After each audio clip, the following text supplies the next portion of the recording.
नमस्कार। मैं सदानंद प्रकाश SP sir आपका एसपी क्लासेस के यूट्यूब चैनल पर हार्दिक स्वागत करता हूँ। जैसा कि हम लोग पीछे के अनुभव से ये प्राप्त कर चुके थे कि 11th में हम लोग को कैसे सब्जेक्ट को चुनना होता है। आज हम लोग बातें करेंगे कि मैथ जो है उसमें एक चैप्टर ट्रिग्नोमेट्री है। ऐसे तो आप 11th का मैथ स्टार्ट करेंगे तो आपका पहला चैप्टर मिलेगा सेट, रिलेशन एंड फंक्शन। उसके बाद आप लोग के मेजरमेंट ऑफ एंगल मिलेगा, कोनों की माप। जैसे ही मेजरमेंट ऑफ एंगल आप लोग पढ़ेंगे उसके बाद आपको मिलेगा त्रिकोणमिति।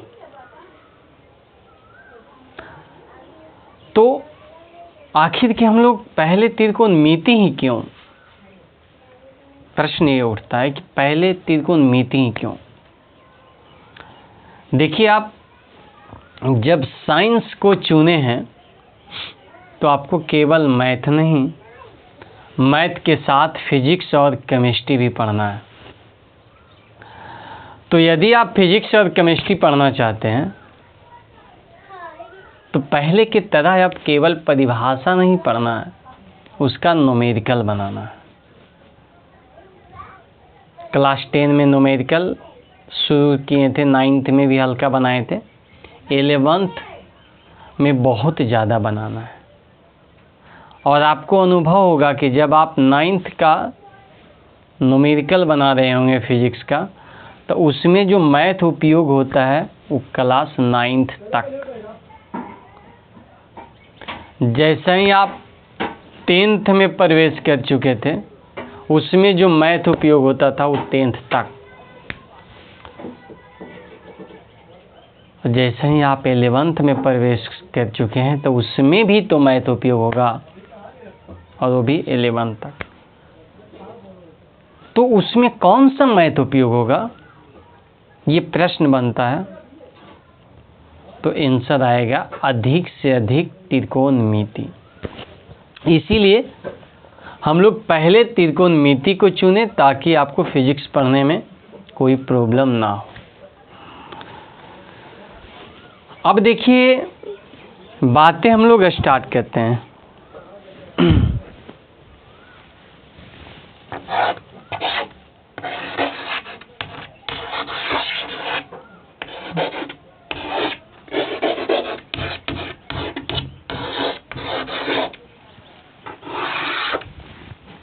ट्रिग्नोमेट्री, हिंदी में इसे लिखा जाता है त्रिकोणमिति।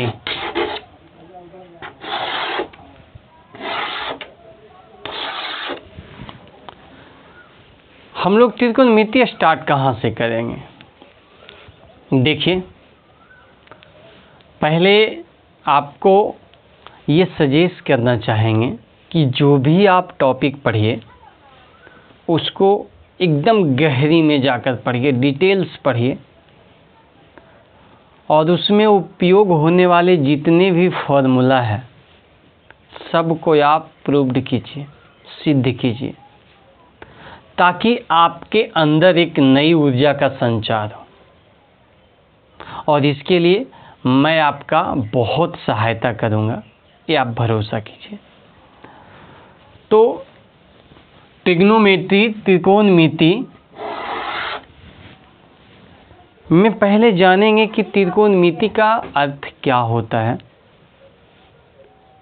और यदि विशेष रूप से जानना चाहेंगे तो उसका थोड़ा सा इतिहास भी पढ़ लेंगे कि त्रिकोणमिति का जन्म किनके द्वारा हुआ है।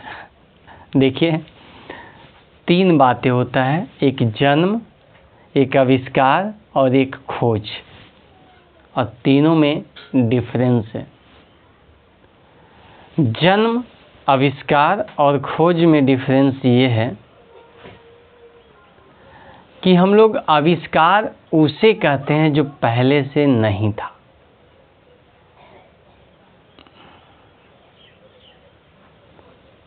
और खोज उसे कहते हैं जो पहले से था। और जन्म, जहाँ तक जन्म की बात आया तो दोनों का मिक्सचर, यानी कि बीच में कुछ कुछ कंटेन, जैसे मान लिया जाए कि आदमी का खोज तो नहीं हुआ है, आदमी का क्या हुआ है? जन्म हुआ है। आदमी का आविष्कार तो नहीं हुआ, आदमी का जन्म हुआ है। उसी प्रकार मैथ्स में भी जितने टॉपिक है उनमें एक त्रिकोणमिति है जिसका मान लीजिए जन्म हुआ। अब वो किनके द्वारा हुआ वो हम लोग पढ़ेंगे। पहले ये जानते हैं कि ट्रिग्नोमेट्री का मतलब क्या होता है। देखिए, इसका नाम में ही इसका अर्थ छिपा हुआ रहता है। ये जो है बहुत सारे वर्ड से मिलकर बना है, तो अक्सर कुछ वर्ड से मिलकर बनता है, तो अक्सर हम लोग देखते हैं कि वो वर्ड ग्रीक का रहता है। ग्रीक शब्द, ग्रीक वर्ड। तो ये ग्रीक में हम लोग इसमें भी देखते हैं कि ये ग्रीक के 3 शब्द से मिलकर बना है, जिसमें है एक ट्रे, जिसका अर्थ होता है 3, ट्रे। और उसके बाद एक होता है गोन,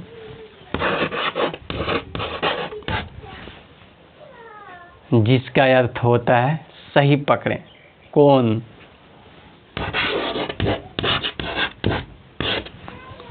और एक, जब आपको पता चल गया कि एक ट्री है, एक गोन है, तो बचा हुआ उसको हम लोग कहेंगे मेट्रॉन,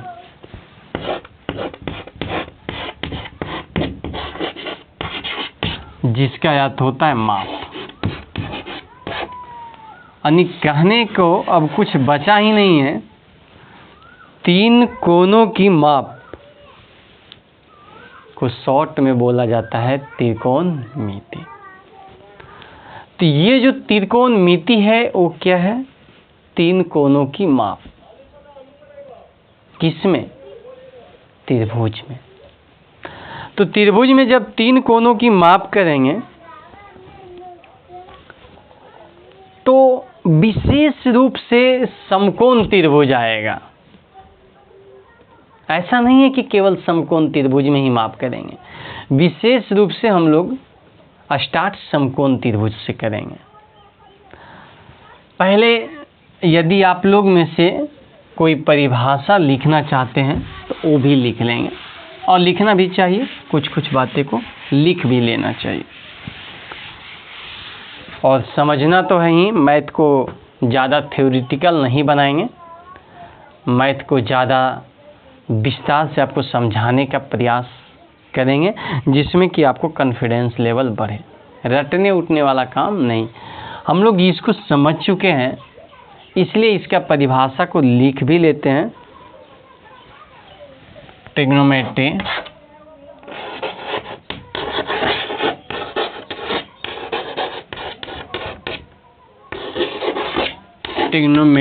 is that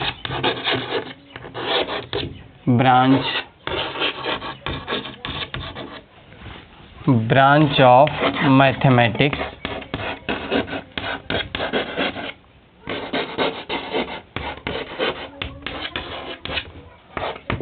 in which we study। अच्छा, एक बात और आप लोग के बता देना चाहते हैं कि यदि आपको नहीं दिखता है, साफ साफ नहीं दिखता है कि ये क्या लिखा हुआ है, तो कमेंट सेक्शन में ज़रूर आप बोलेंगे ताकि इसको हम पूरा डिटेल से साफ साफ लिख पाएँ। ऐसे हमें लगता है कि आपको दिख जाता है। Trigonometry is that branch of mathematics in which we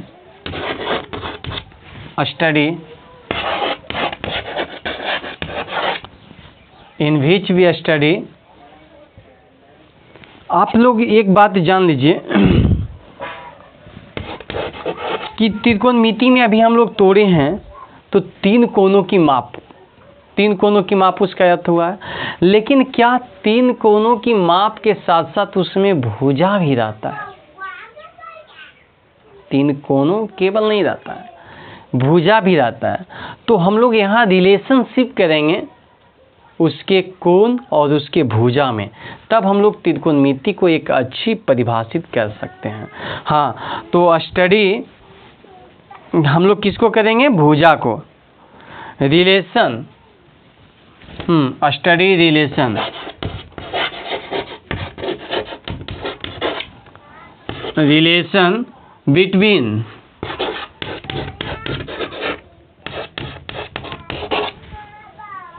between angle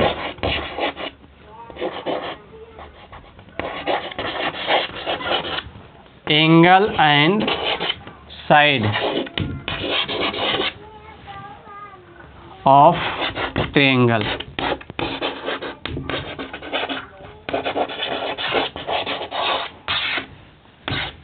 आपको शुरू से बता रहे हैं कि ये सब रटने की जरूरत नहीं है, परिभाषित बहुत सारे तरीका से किया जा सकता है, अर्थ समझने की जरूरत है। त्रिकोणमिति क्या होता है?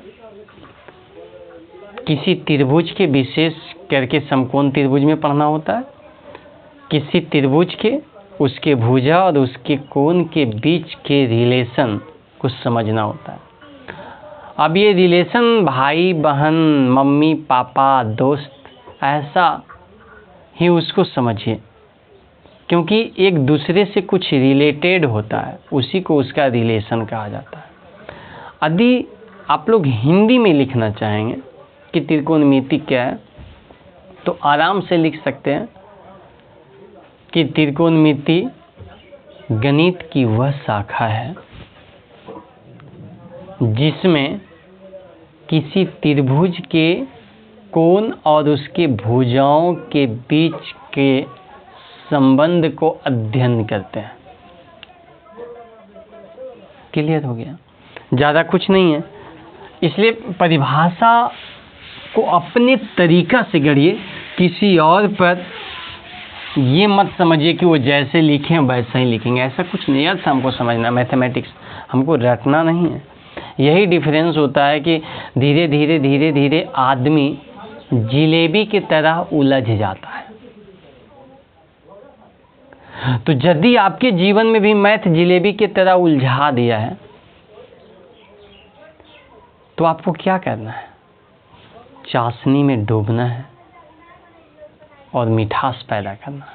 चाशनी में डूबने का मतलब उसका अर्थ को समझना है, जिलेबी के अर्थ को समझना है, ये नहीं कि उसको रटें। रटने से काम नहीं होगा। तो हम लोग परिभाषा पर ज़्यादा ध्यान नहीं देकर उसके कंटेंट पर ध्यान देंगे, उसकी बारे में हम लोग क्या क्या समझ सकते हैं, इस पर ज़्यादा ध्यान देंगे ताकि कोई दिक्कत ना हो। तो हम लोग सबसे पहले जो त्रिकोणमिति पढ़ेंगे वो राइट एंगल में ज़्यादा बेहतर होगा।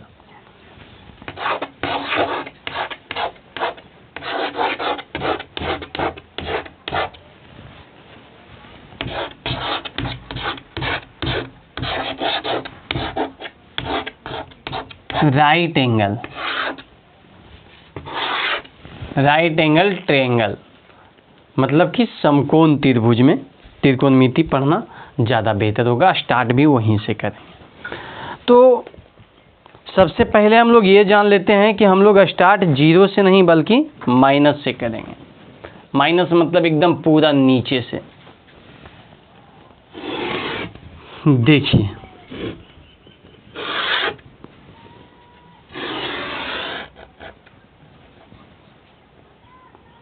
क्या ये आपसे पूछा जाए कि ये समकोण त्रिभुज है या नहीं। तो बहुत सारे के जवाब आएगा हाँ है, तो बहुत सारे के जवाब आएगा नहीं। आखिर क्या, ऐसा क्यों? देखिए,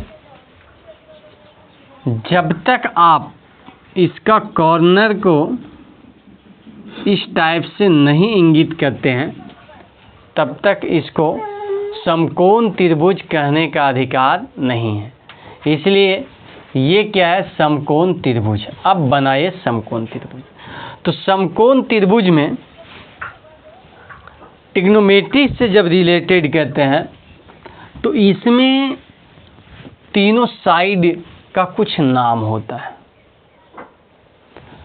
इसको आप हाइपोटेनियस कहिए,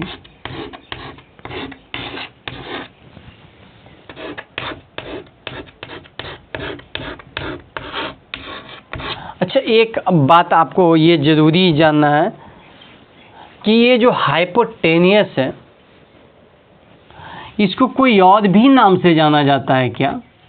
तो और नाम से तो नहीं जाना जाता है, लेकिन इसको हिंदी में कर्ण बोला जाता है। क्लियर? और हाइपोटेनियस को कुछ चीज़ से सूचित किया जाता है क्या? हाँ, एच से। क्या इसे छोटी एच या बड़ी एच? दोनों में से कोई भी। वो आप पर डिपेंड करता है कि आप किससे सूचित करते हैं, कोई दिक्कत नहीं है। अच्छा सर, ये तो समझ गए, एच बड़ा या एच छोटा किसी से भी सूचित करते हैं, लेकिन इसका हम नाम और इसका नाम रखने से पहले हमें ये पता करना होगा कि एंगल हम बना कहाँ रहे हैं। एंगल को डिनोट थीटा से करेंगे, एंगल को सूचित थीटा से करेंगे। एंगल बना कहाँ रहे हैं?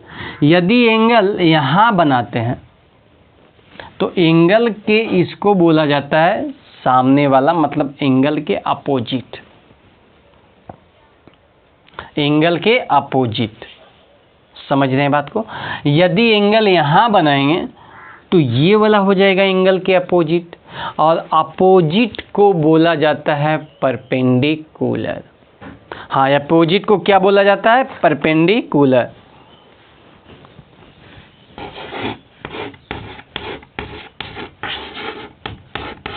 Opposite, perpendicular.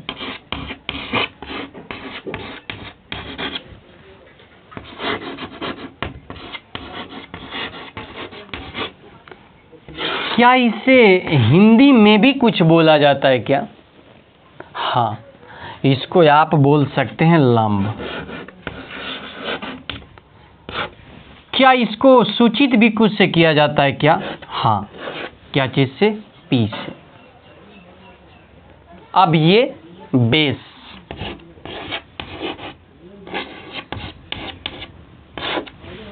अब ये जो बेस होता है ना, उसको आप और भी कुछ बोल सकते हैं क्या? और ज़्यादा चीज़ बोलने की ज़रूरत तो नहीं है, लेकिन आप इसको जो हिंदी में बोल सकते हैं वो आधार है, और इसको डिनोट जो किया जाता है वो बी से किया जाता है।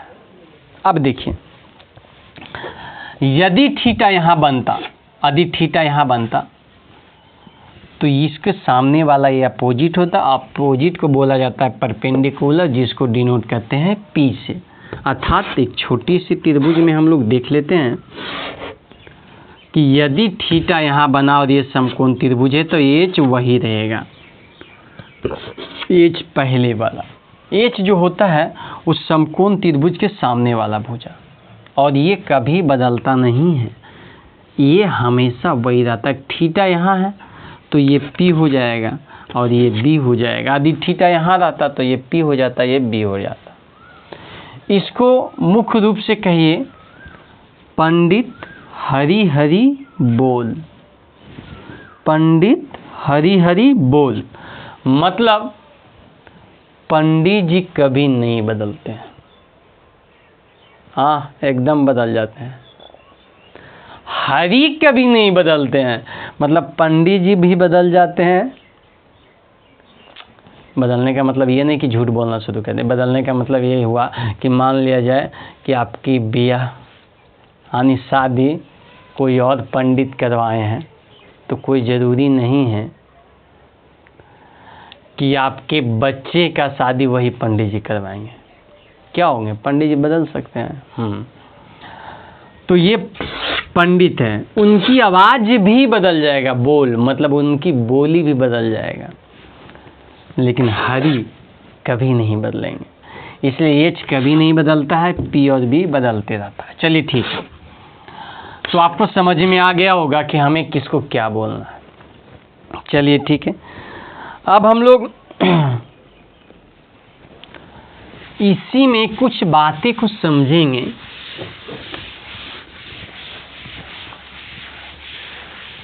कि ये सब के बीच का रिलेशन पाइथागोरस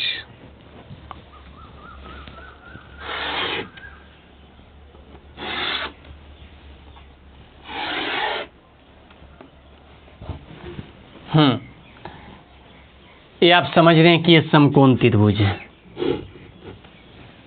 इसको आप ए, इसको बी और इसको सी। ये सामने वाला एच के सामने, ये समकोण के सामने वाला एच, यहाँ यदि थीटा बना तो ये पी और ये बी, वो आप समझ रहे हैं।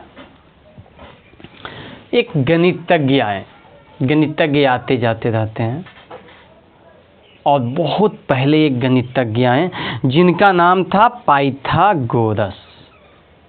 क्या नाम था? पाइथागोरस। अच्छा, ये जो आप पाइथागोरस हैं, उनका प्रमेय आप पढ़े होंगे। कब पढ़े हैं भाई?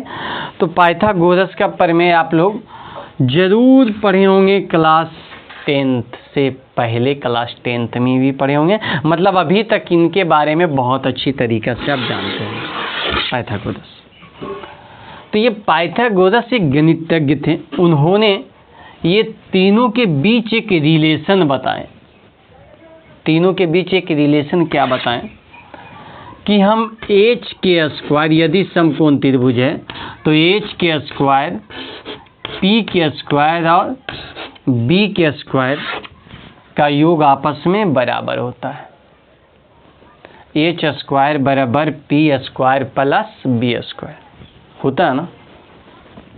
अच्छा, यदि आप यहाँ तक आ ही गए हैं तो एक बातें कर लेते हैं कि एच बराबर क्या होगा,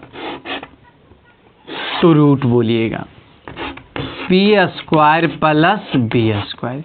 क्या यहाँ प्लस माइनस आएगा? सर क्या बोल रहे हैं आप? हम ये बोलना चाह रहे हैं कि आप क्लास 10 में एक्स स्क्वायर बराबर 4 पढ़े हैं, तो एक्स जब निकाले होंगे तो प्लस माइनस रूट 4 मतलब प्लस माइनस 2, ठीक है। तो प्लस माइनस चला जाता है, तो क्या यहाँ स्क्वायर जब दूसरी तरफ जाएगा तो प्लस माइनस जाएगा कि नहीं? हाँ सर, जाना तो चाहिए। लेकिन क्या आपको कोई शिक्षक अभी तक ये बताए हैं कि प्लस माइनस है? क्या कोई बुक में कभी लिखा हुआ है कि प्लस माइनस है? तो आंसर आएगा नहीं। तो आखिर ऐसा क्यों कि एच बराबर under root P square plus B square ही लिखा जाता है, प्लस माइनस नहीं लिखा जाता है? एक प्रश्न बन रहा है। ऐसा प्रश्न आपके माइंड में बार बार उठना चाहिए, और ये उठेगा कब? जब आप एकदम दिल से पढ़ेंगे तब उठना शुरू हो जाएगा। और आप लोग दिल से पढ़ रहे होंगे और आपके माइंड में प्रश्न उठ रहा होगा। तो देखिए होता क्या है। मान लिया जाए कि आप सब्जी लाने के लिए गए, अभी तो लॉकडाउन है, फिर भी मान लिया जाए सब्जी लाने के लिए गए, और उनको बोलें कि भाई साहब हमको -5 kg आलू दो। -5 kg? तो बोलेगा हाँ ले ले, ये लगता है इसका दिमाग खराब है। अच्छा बताइए, -5 kg आलू कभी होगा? नहीं होगा। तो बताइए माइनस में किसी चीज़ का वजन होता है क्या? नहीं सर, ऐसा नहीं होता है। माइनस में कोई चीज़ की लंबाई होता है क्या? नहीं सर। माइनस में किसी चीज़ का क्षेत्रफल होता है क्या? नहीं, नहीं ना, लंबाई नहीं ना, नहीं। जैसे आप कपड़ा खरीदने के लिए जाइएगा और बोलिएगा -4 मीटर हमको शर्ट का कपड़ा दीजिए, बताइए संभव है? नहीं है। चलिए, तो हम देखेंगे कि ये जो B है, ये जो P है, ये जो H है, वो एक लंबाई है, लेंथ है। तो आप H स्क्वायर बराबर देख रहे हैं P square plus B square होता है, तो H बराबर P square plus B square, ये निकल क्या रहा है? H क्या निकल रहा है? एक लंबाई। और लंबाई हमेशा प्लस में होता है, लंबाई कभी भी माइनस में नहीं होता है। तो लंबाई कभी भी माइनस में नहीं होता है, इसलिए हम प्लस और माइनस नहीं लिखकर एकदम छोड़ देते हैं ऐसे ही, और ऐसा ही छोड़ देने का मतलब हो जाता है कि ये प्लस में है। बातें समझ में आ गया? हाँ। तो चलिए अब देखिए, ये पाइथागोरस साहब ये PBH का रिलेशन दे चुके थे। H स्क्वायर बराबर P square plus B square, तो H बराबर √P square plus B square. उसी प्रकार यहाँ से P स्क्वायर जब निकालेंगे तो H स्क्वायर में B स्क्वायर घट जाएगा, क्योंकि बराबर के दूसरी तरफ जाने पर चिन्ह बदल जाता है। तो हम P निकाल रहे हैं तो B बराबर के दूसरी तरफ लाएं। अब P निकाल रहे हैं तो √H square minus B square हो जाएगा। उसी प्रकार यदि हम B निकालेंगे तो B स्क्वायर पहले निकाल लीजिए, H square minus P square, तो B निकालेंगे तो √H square minus P square. क्या बातें, ये सब आपको लग रहा होगा कि ये सब आप क्यों पढ़ा रहे हैं सर, ये सब तो पढ़े हुए हैं। देखिए, हमें नहीं पता है कि आप क्या पढ़े हुए हैं क्या नहीं पढ़े हुए हैं, लेकिन आपको पूरा पढ़ाना मेरा काम है, शुरू से एकदम जीरो से नहीं, माइनस से। तो चलिए नेक्स्ट, इसमें हम लोग क्या बातें देखते हैं कि ये तो रिलेशनशिप पता चल गया। जब ये रिलेशनशिप पता चल गया तब त्रिकोणमिति का आविष्कार हुआ, मतलब त्रिकोणमिति का जन्म हुआ। ठीक है, तो त्रिकोणमिति का जन्म कौन किए भाई? उनका कोई पिता तो होंगे। हाँ, त्रिकोणमिति का पिता है। उनका नाम सर थोड़ा सा बता सकते हैं क्या? हाँ, हिपार्कस है। उनका नाम क्या है? हिपार्कस। कभी कभी नाम आप लोग सुने होंगे, कोई बच्चे नहीं सुने होंगे तो कोई दिक्कत नहीं है। इनका जो नाम है वो हिपार्कस है। और आपको बता देना चाहते हैं कि ये सब आज की कहानी नहीं है, ईसा पूर्व की कहानी है। मतलब कि जब डेट लिखना शुरू हुआ तो 0 से शुरू हुआ, और 0 से पहले को बोला जाता है ईसा पूर्व, और 0 के बाद को बोला जाता है ईसवी। तो ये सब जो कहानी आप लोग देख रहे हैं ना, वो सब ईसा पूर्व में ही आविष्कार हो चुका था। अभी से, ईसा मसीह के जन्म से पहले ही आविष्कार हो चुका था। इसलिए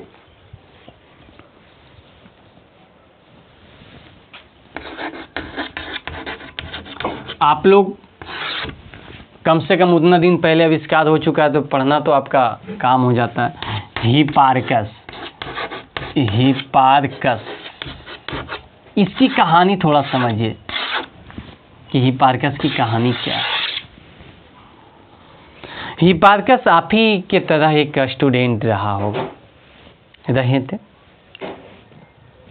और इनका जो जन्म हुआ था वो करीब माना जाता है 190 ईसा पूर्व में, और इनकी जो मृत्यु हुआ था वो माना जाता है 120 ईसा पूर्व में। सर ये बात हमको समझ में नहीं आया, 190 में जन्म हुआ, 120 में मृत्यु हुआ, ये कैसे होता है? ईसा पूर्व।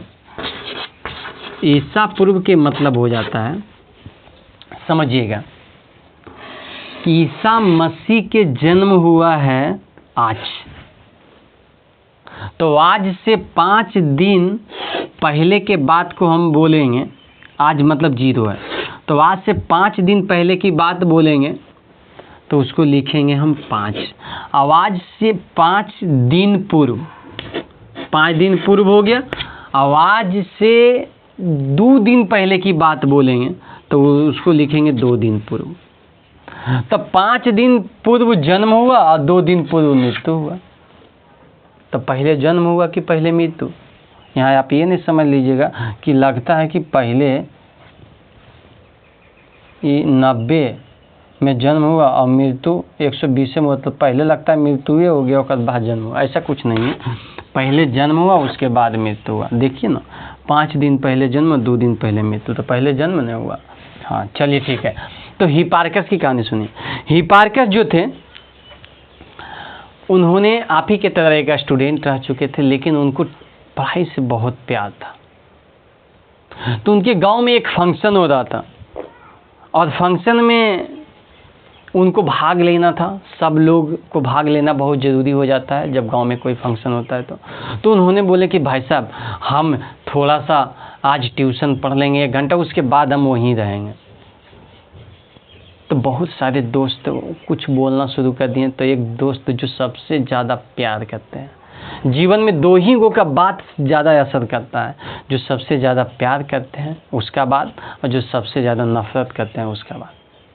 तो जो सबसे ज़्यादा प्यार करते हैं उनका बात बहुत ही असर करता है। तो उनके साथ भी वही हुआ। जो सबसे जिगरी दोस्त थे उन्होंने बोल दिया, जो जाए ना, एक दिन पढ़ के कि नहीं पहाड़ियाँ माप देते बिना फितवे से। एक अपनी भाषा में बोला गया, मतलब कि क्या एक दिन तुम पढ़ लोगे तो क्या हो जाएगा कि बिना फितवे से पहाड़ियाँ माप दोगे कि कितना ऊंचा पहाड़िया है। और ये बात उनके दिमाग में बैठ गया और उन्होंने अपनी कॉपी पर लिख दिया कि हमारा जीवन सार्थक उसी दिन होगा जिस दिन हम बिना फीता के पहाड़ को मापेंगे। और पाइथागोरस साहब, हिपार्कस साहब ये काम करना शुरू कर दिए और उसी का नतीजा है कि आज हम लोग टावर की ऊंचाई मापते हैं, वो भी बिना फीता से, अधिक एंगल और उसके डिस्टेंस दिया हुआ है। तो आज हम लोग दीवार की ऊंचाई मापते हैं बिना फीता से, आज हम लोग पहाड़ की ऊंचाई मापते हैं बिना फीता से। इसलिए आविष्कार आवश्यकता की जननी होता है। यदि उस चीज का आवश्यकता नहीं पड़ा होता तो आविष्कार नहीं होता। तो हिपार्कस साहब की ये कहानी हुआ। नेक्स्ट क्लास में हम लोग देखेंगे कुछ बातें। हम लोग क्या देखेंगे कि हिपार्कस साहब कैसे कैसे त्रिकोणमिति को बनाए। क्या ये जो साइन स्क्वायर थीटा और प्लस कॉस स्क्वायर थीटा बराबर 1 होता है वो कैसे आया, और जो sec square theta minus tan square theta बराबर 1 होता है वो कैसे आया, और क्या ये सभी जगह सही है कि कहीं गलत भी है। तो आंसर है कि कहीं गलत भी है, सभी जगह सही नहीं है। तो हम लोग देखेंगे कि कल किस जगह ये गलत है और किस जगह सही है, एकदम पूरा डिटेल्स।